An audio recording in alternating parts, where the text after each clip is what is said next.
¿Cuáles son los riesgos de publicar en redes sociales extractos de un debate o de un análisis?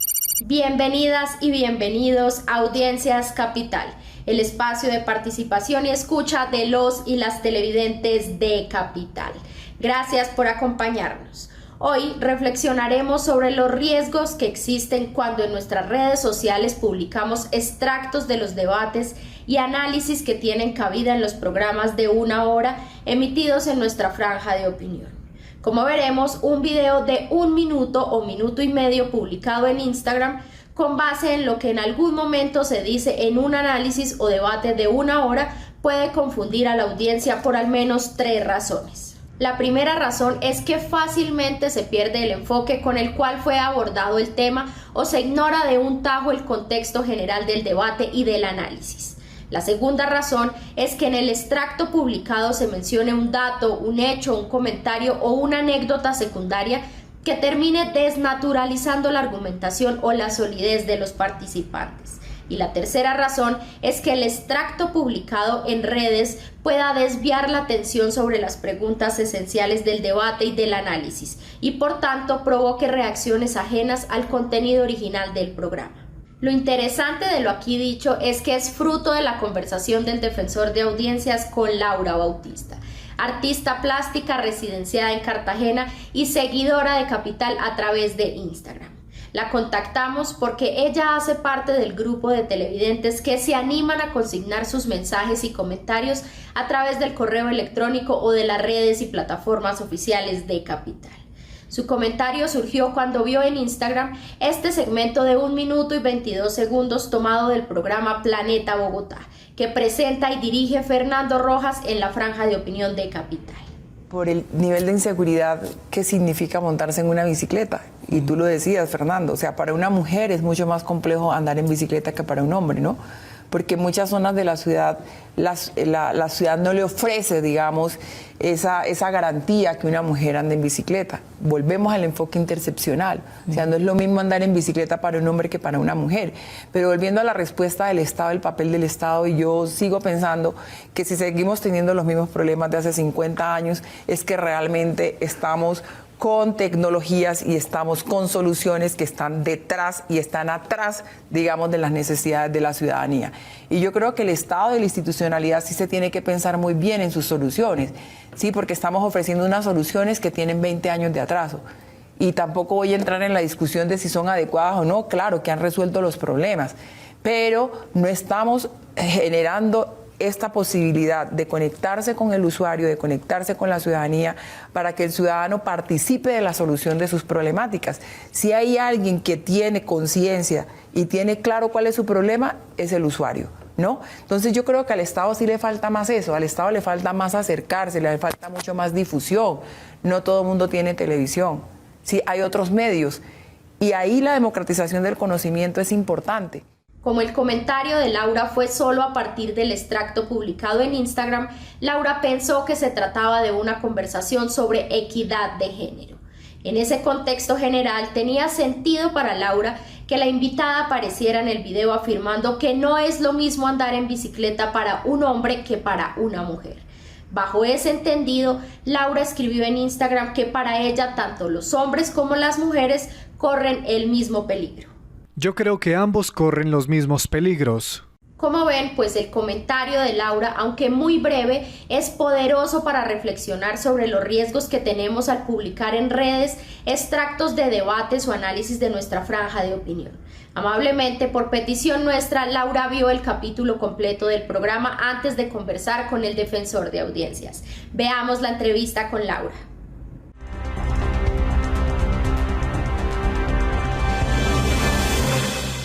Laura, gracias por estar con nosotros. Bienvenida a Audiencias Capital.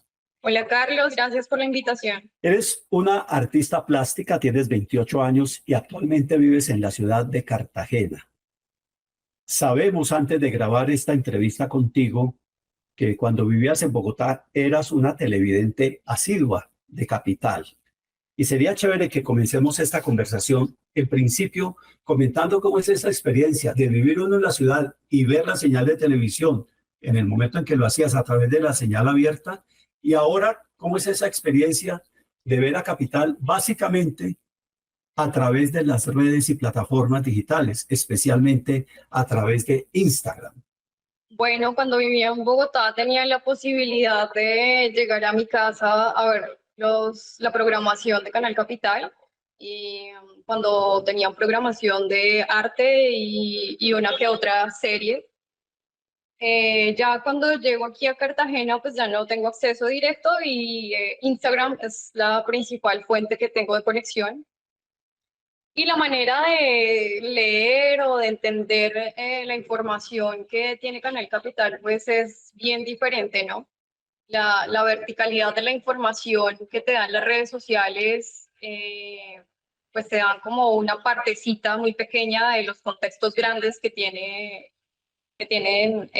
como tema estos canales. Entonces sí es bastante diferente la manera de consumir información.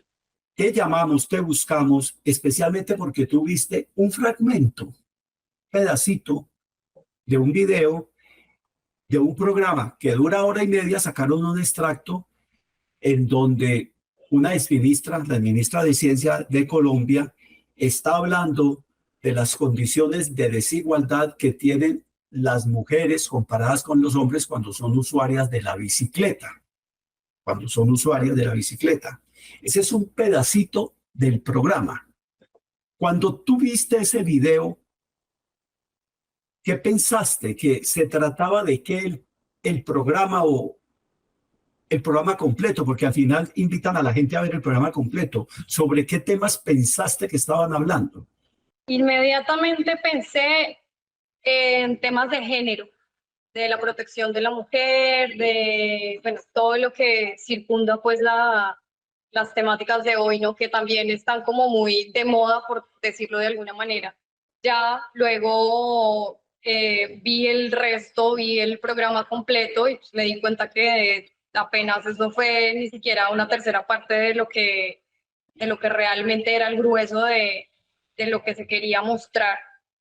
Es que es muy interesante esto que nos estás dando, este testimonio, Laura, porque creo que nos obliga como canal a reflexionar los, llamaría yo, riesgos que se pueden correr cuando de un programa de 55, 57 minutos se saca un extracto específico como este, que no tiene contexto de cuál fue la línea temática y el planteamiento central del programa completo.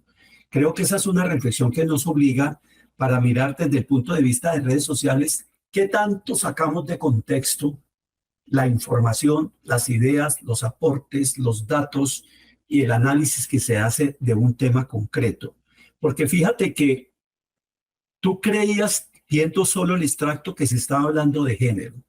Cuando yo vi la piecita suelta, pensé que se estaba hablando de un tema de seguridad en Bogotá y que se estaba hablando de las condiciones de inseguridad que, según la invitada, afectan sobre todo a las mujeres. Pues resulta que no se estaba hablando específicamente de eso. El tema del programa largo, era sobre ciudades inteligentes y sostenibles. Y en el pequeño video que tú viste aparece todo el tiempo una pregunta.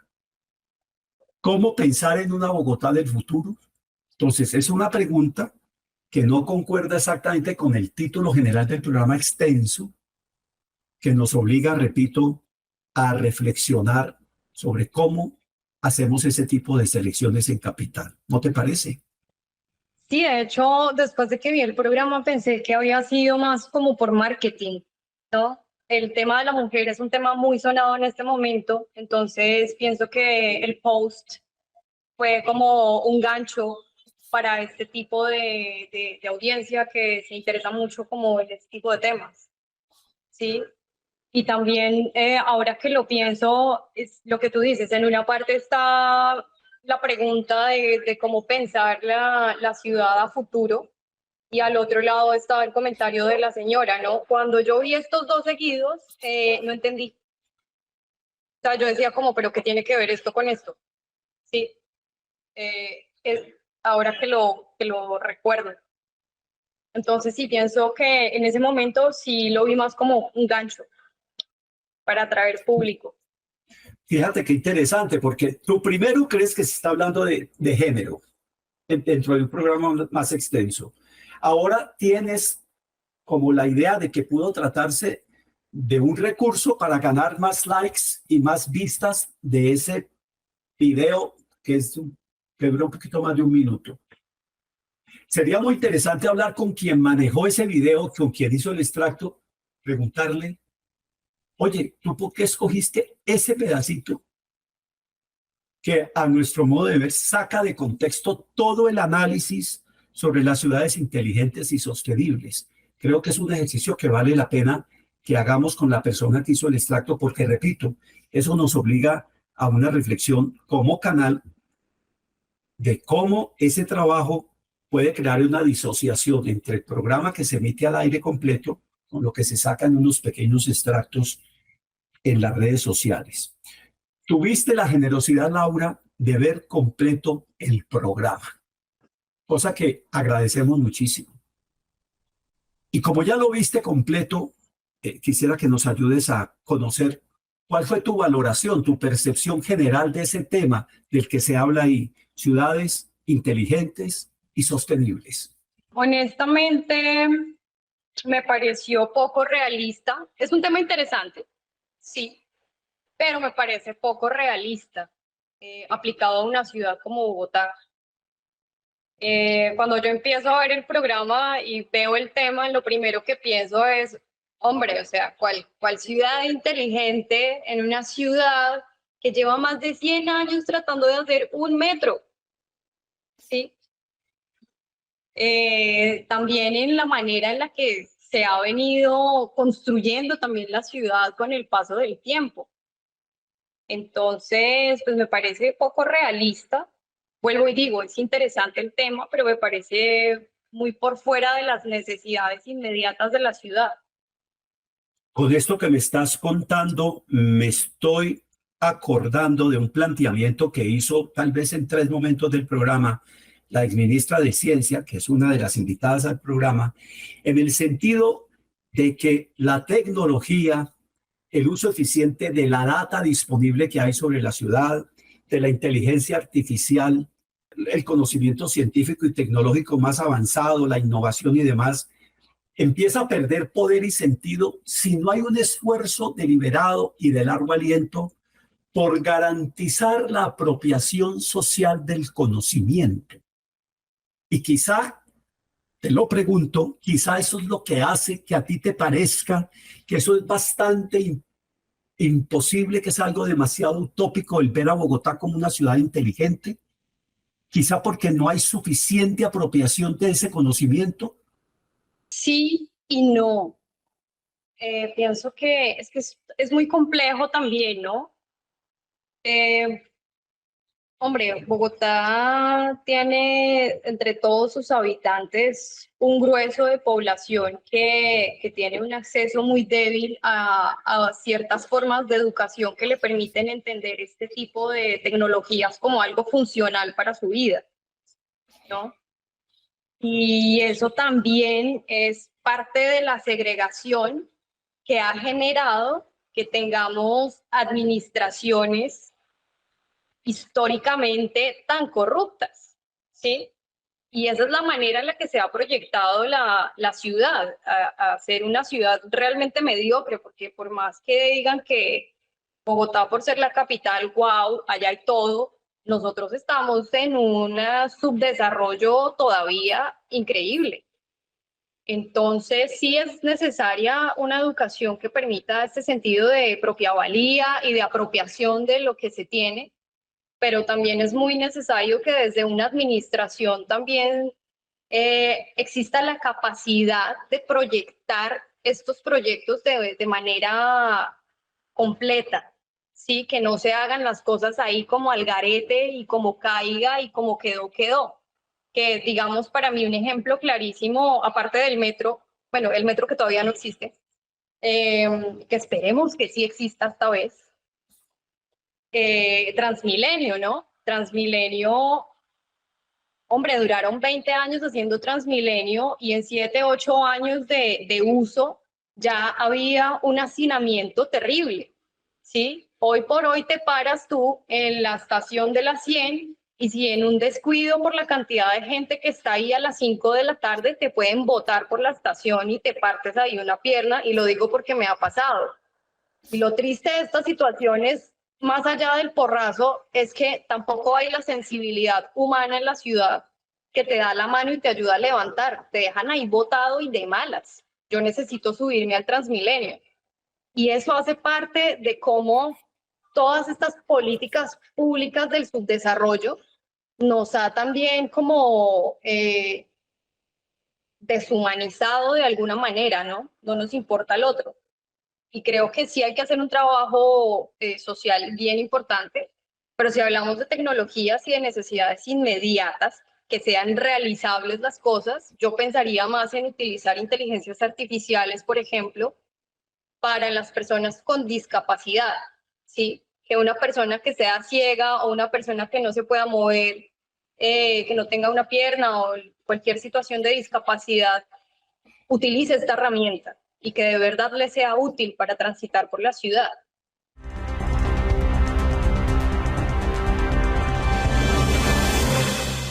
¿Qué tal les ha parecido hasta ahora nuestra conversación de hoy con nuestra invitada Laura Bautista? ¿Tuvieron la oportunidad de ver este capítulo de Planeta Bogotá? Hoy vamos a conversar sobre ciudades inteligentes y sostenibles.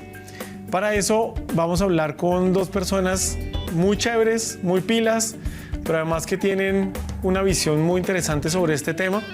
Anticipo que no necesariamente van a coincidir, pero eso es parte valiosa de nuestra conversación.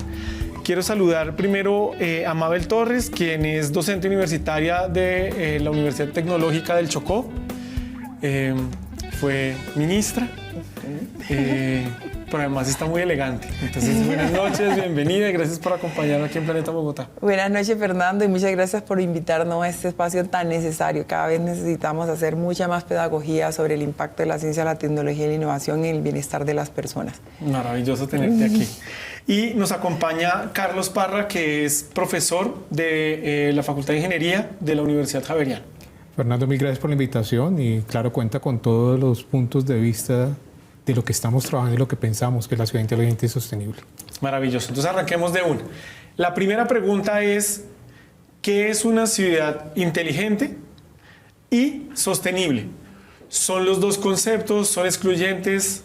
¿Qué podemos decir de eso? Arranquemos contigo, Mabel.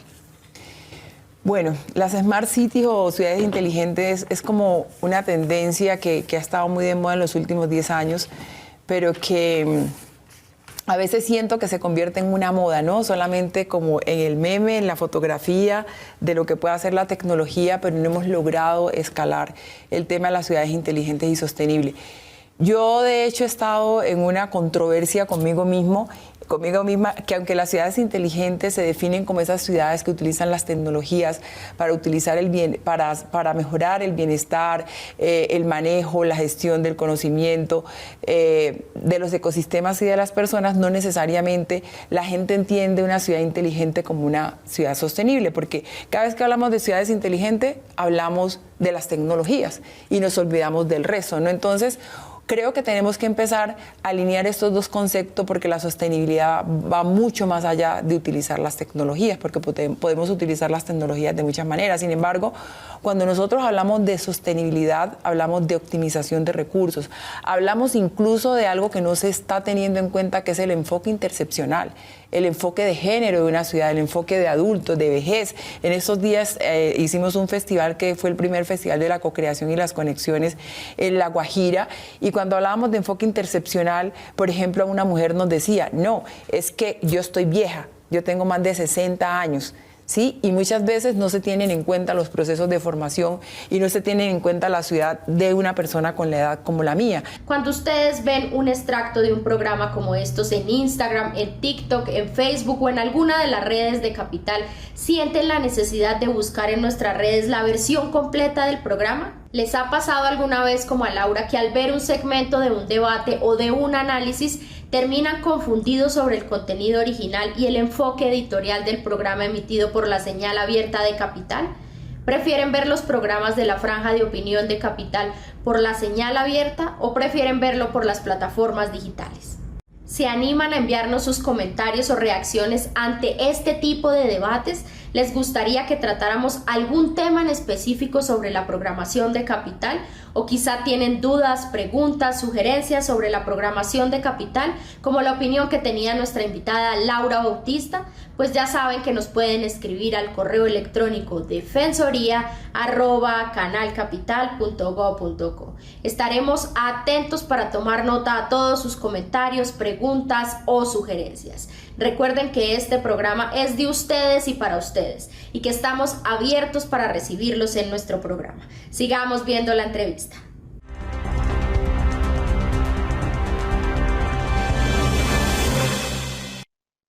Nos estás planteando algo que se desarrolló, creo que con algún detalle en esa conversación con los dos expertos que se invitaron a ese programa Planeta que dirige y presenta Fernando Rojas en la Franja de Opinión de Capital. Y tiene que ver con el hecho de cómo se puede garantizar no solamente el acceso, sino el uso eficiente y pragmático de esa información disponible, porque es que se pueden trabajar muchos temas y eso se hace bien, por ejemplo, para afrontar los temas de eficiencia energética, del uso de agua, para resolver problemas de movilidad, para garantizar la calidad del aire, para poder atender a poblaciones específicas, como las personas con discapacidad que tú mencionas, o las personas que uno de los invitados llamó la población inmunodeprimida y la población inmunocomprometida, porque si sabemos de la información, pues sabemos dónde focalizar las acciones con tiempo. Y hay muchas otras maneras de aproximarse a este tema si supiéramos aprovechar la data disponible, la inteligencia artificial, la tecnología y la innovación en función de la eficiencia versus la escasez de recursos, las necesidades que hay, lo que es prioritario, lo que es urgente, lo que puede esperar. Y a mí me pareció en ese sentido, Laura, sabes, me pareció muy apasionante el programa porque me abrió los ojos de una cantidad de cosas sobre las cuales, te confieso, yo nunca había oído hablar y nunca me había puesto a reflexionar. ¿A ti cómo te fue con esa experiencia? Hay una parte también en la que el experto, que no me acuerdo cómo se llama, Él se llama Carlos Parra, el profesor de la Javeriana, y Mabel Torres, la exministra de Ciencia. Bueno, el señor Parra pone un ejemplo con los huecos. No sé si lo recuerdas. Sí, claro, Él dice, los huecos en Bogotá. digamos que hay un hueco y usted tiene ahí una aplicación en donde usted avisa que hay un hueco, ¿sí? Y esta información llega allá donde tiene que llegar y el supuesto, ¿no? Es que inmediatamente llegue, no sé, el servidor público que tenga que llegar a tapar el hueco. Pero ¿qué pasa cuando usted tiene la aplicación, avisa del hueco, pero el hueco lleva ahí 10 años? Entonces, pues de nada sirve. Entonces, pues ahí es donde uno se pone a sopesar realmente pues cuál es la necesidad y la veracidad también de estas aplicaciones cuando realmente a la hora del trabajo y de hacer las cosas, pues sencillamente no sucede nada. Quiero cerrar esta conversación contigo, Laura, preguntándote, porque me lo estoy imaginando viendo el programa completo antes de hablar contigo, porque también lo volví a ver y tomé nota, como tú hiciste. En tu condición de artista plástica, me imagino que viendo un programa de eso se te revolcó la cabeza con ideas de cosas que tú puedes hacer como artista plástica, con un tema tan apasionante como este. Yo trabajo como artista plástica relacional. El arte relacional lo que busca es precisamente entrar al tejido social para cambiar narrativas e imaginarios. Sí veo en las artes y en la cultura la posibilidad inmensa de poder generar estos cambios de los que estábamos hablando inicialmente, de la necesidad de que el usuario es el que sabe, ¿no? Pero el mismo usuario es el que necesita integrarse con su comunidad barrial o lo que sea para poder desarrollar esta conciencia colectiva. Sí pienso que las artes son fundamentales, pero también pienso que los actores artísticos también están muy por debajeados en su trabajo, en su labor, y es importante también tener en cuenta eso. Y yo creo que una de las ventajas más grandes que tiene Bogotá es este instituto IDARTES. IDARTES, el Instituto Distrital de las Artes, sí. Yo creo que IDARTES es una ventaja increíble en materia de arte y cultura, que de verdad puede proporcionar a la ciudad esta necesidad de integración, de entendimiento, de tolerancia a través de las prácticas artísticas, sea cual sea. Y son cosas que no tienen otras ciudades. No, imagínate también Entonces, la responsabilidad que se nos abre como Canal Capital, como un sistema de comunicación pública frente a estos temas tratados en ese programa y el tipo de sinergias que se pueden crear entre el sector cultura, del cual hace parte Capital, con la ciudadanía para el tema de la apropiación y de la transformación de estas realidades que se pudieran hacer de una manera mejor si supiéramos utilizar la información, la tecnología, la innovación y la capacidad de transformación colectiva en un pacto por esa ciudad que soñamos y que pudiéramos construir entre todos. Por supuesto, y esto realmente también incluye la manera en la que se hace el post para atraer el público, porque si hay algo que vemos que pasa de manera permanente en estos tiempos es precisamente la tergiversación de la información a través de los medios de comunicación en Colombia, ¿sí? Entonces, la manipulación mediática puede hacer que uno interprete lo que sea, como acabamos de hablar acerca de este programa. Pero antes de colgar, me quedó sonando muchísimo la pregunta que le hace el entrevistador a los invitados, que es, ¿cuál es el papel del Estado en una ciudad supuestamente inteligente, pero que no logra responder a las necesidades de la gente? Y me da risa ver que ellos dos se miran como diciendo, ¿y ahora qué decimos? Sí, entre los tres, como ahora qué respondemos a eso, ¿no? Y estos cuestionamientos creo que son lo más importante, porque imagínate, son dos expertos, pero en la pregunta cumbre no sabemos qué hacer. ¿Y eso por qué pasa? Porque las ideas de gobierno y de administraciones que hemos tenido hasta ahora, sistemáticamente corruptas, van por un lado, mientras que las necesidades de la gente a pie, de los mortales comunes y corrientes, van por otro lado.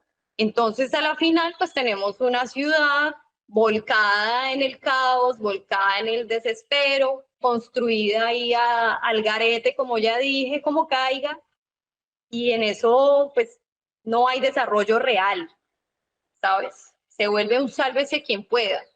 Laura, de nuevo, mil gracias por haber aceptado la invitación desde la ciudad de Cartagena. Hemos tratado de superar algunos problemas técnicos en esta conversación contigo, pero ha sido muy gratificante haberte tenido hoy en Audiencias Capital. Muchísimas gracias y ojalá nos podamos ver en una próxima oportunidad.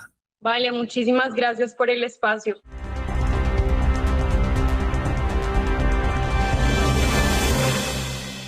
Llegamos así al final de nuestro encuentro de hoy, pero quisiéramos seguir profundizando en esta conversación sobre los riesgos que pueden haber al publicar en redes sociales extractos o segmentos de un debate o de un análisis en nuestras redes y plataformas digitales. De esta conversación entre Laura y el defensor de audiencias, ¿qué aprendizajes o reflexiones les quedaron? ¿Les ha pasado quizá que luego de ver completo un programa de debate o análisis en la franja de opinión de Capital, se encuentran en redes digitales con resúmenes que no reflejan fielmente lo dicho, que pierden el contexto o que quizá tergiversan el enfoque editorial del debate? Cuéntenoslo aquí en Audiencias Capital. Y hoy les seguimos recordando que no hay defensoría sin televidentes y que sin la participación activa de ustedes, nuestras audiencias, la Defensoría de las Audiencias de Capital no tendría ningún sentido. Así que los seguimos invitando a que nos escriban al correo electrónico defensoría@canalcapital.gov.co. En fin, son muchas las posibilidades y momentos que podemos compartir con ustedes desde este espacio de la Defensoría de las Audiencias de Capital. Nos vemos el próximo sábado y por supuesto no olviden pasar la voz. Chao, chao.